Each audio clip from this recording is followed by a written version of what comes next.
Charm Assault started life as a tune called Identity that had, it was basically the same song but without lyrics. But the arrangement came pretty much together over a day or two at my studio in Tottenham that I used to rent.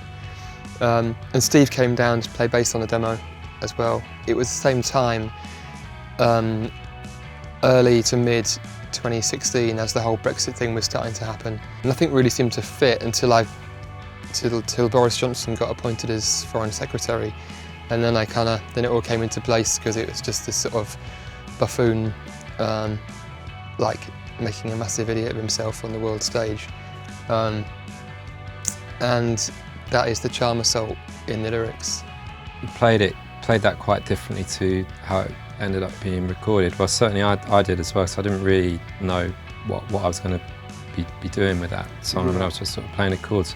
I also remember, am I right in saying that when on Times on the Bus, when we were at some festivals in the bunk, and I could hear you as one of the ones that you were knocking around on acoustic guitar, sort of, so I kind of heard it quite a few times from the lounge.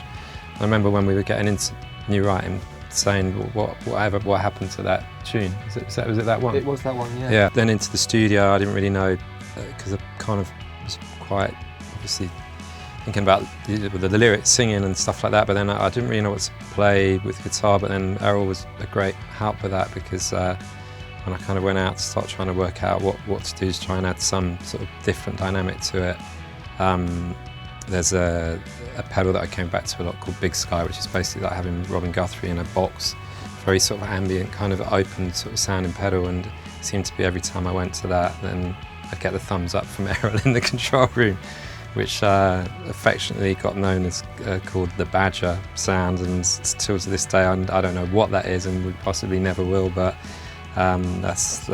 we kind of know, we knew what that was. There was a lot of Badger action. That's where the Badger really sort of came out the traps for the first time during the recording.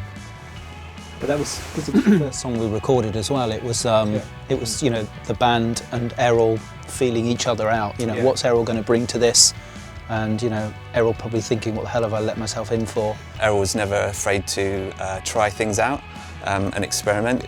So instead of standing there putting shakers on top of things, I'm doing a sort of lighter duel with Errol in the control room, and it, as I say, just I guess from that day on, it felt like we were onto something. We'd put all the parts down. Errol had just knocked up a rough mix, and it was at that point I think we all kind of looked at each other and grinned. Yeah. Like, this sounds amazing. Yeah, it sounds really good. Day one together, and it was really coming together. One track done on the first day.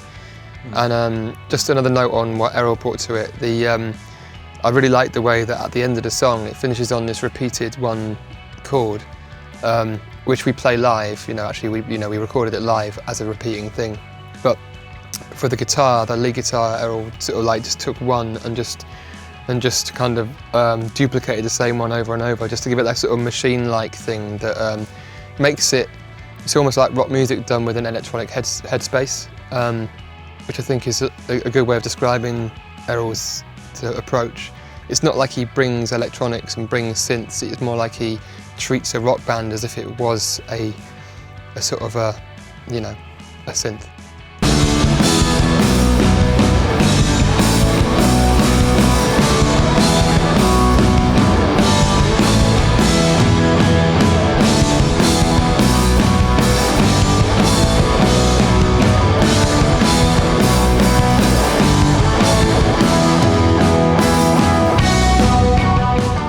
Played it live, and it was one of the 3 new ones we tried out, and it was all the better for it. I mean, Charm Assault was the one that we latched onto first in rehearsals in July as well, like that summer before. It just had that, you just wanted to get your teeth into it and play it. It was also the first new music that anyone would have heard from us. It's the first track we released. We'd already announced, I think, that we were putting an album out, so everyone was kind of waiting and probably trying to guess what Ride were going to sound like. Was it going to be Tarantula Ride, or was it going to be Nowhere Ride? So Charm Assault was the first track. I mean, it's more Tarantula Ride than anything else, really. It is, and I think we also felt that we didn't really want people to make their mind up just on one track, which is why we put 2 tracks out. We really wanted to sort of paint a picture of, you know, you think this is what we're going to sound like, well, we'll throw this into the mix as well and kind of keep you guessing, I guess. But yeah, the first bit of music was always going to be the nerve-wracking bit. Nostalgia is a real beast to sort of battle in a way with people, and it's a really powerful thing that is it's a real tough one to kind of come back with, you know, with a new tune. And there's just something about Charm of Soul, the message, all of it just seemed to fit the bill to kind of to sort of kick the door down a bit with that, and to try and start to do battle with that and to see how people reacted. It's good to nod back to your influences, and there's one part where we definitely were sort of thinking Death Valley 69, Sonic Youth, you know, that era. The response was pretty outstanding, really, and pretty amazing. Like I say, it's always a tricky one because it's maybe the die-hard Ride fans, I think they were going to find it really difficult to hear anything anyway, but even most of those seem to really get it as well. But the really encouraging part was the amount of people that possibly didn't know Ride in its first the first time around, that also started to make a lot of positive noises about it as well. Because then again you start to feel that you start to see that this sort of new journey can go on again, because that's really key to it. Some of the early reactions to Charm of Soul were really good, and with people saying, seemingly surprised that it sounds like a real band, and that was, it was really good to hear that, because it could go the other way, and we could just be, you know, 4 guys trying to make it happen in the studio. But the reaction to that was really good as a solid sounding band.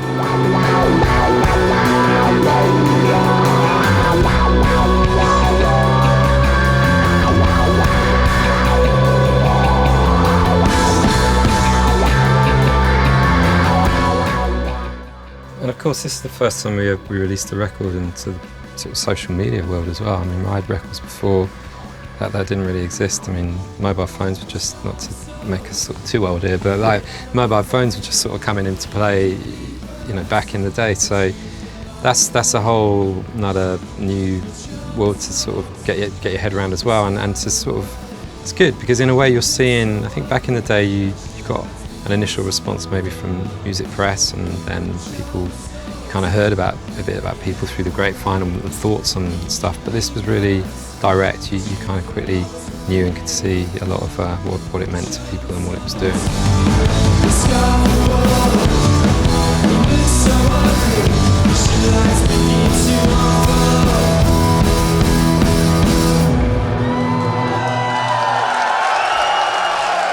Thank you.